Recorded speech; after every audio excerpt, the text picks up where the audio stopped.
Euroregione.news. SUMS Europe 2022, 11 eventi in Friuli Venezia Giulia.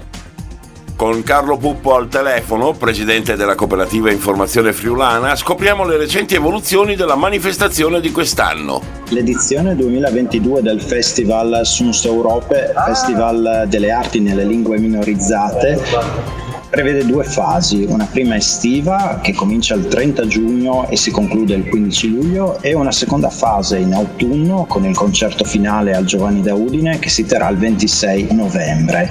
Per quanto riguarda la sezione estiva ci saranno sia ospiti friulani, per esempio Loris Vescovo piuttosto che Franco Giordani che presentano i loro nuovi album, ma anche il progetto delle Chansons dal Cormor con tutta una serie di musicisti friulani e protagonisti saranno anche gli ospiti internazionali, tra questi Alide Sanz, cantautrice occitana della Val d'Aran, piuttosto che il progetto sardo Meigama o il cantautore gallese Carwin Ellis e la musicista basca Sara Sosaya.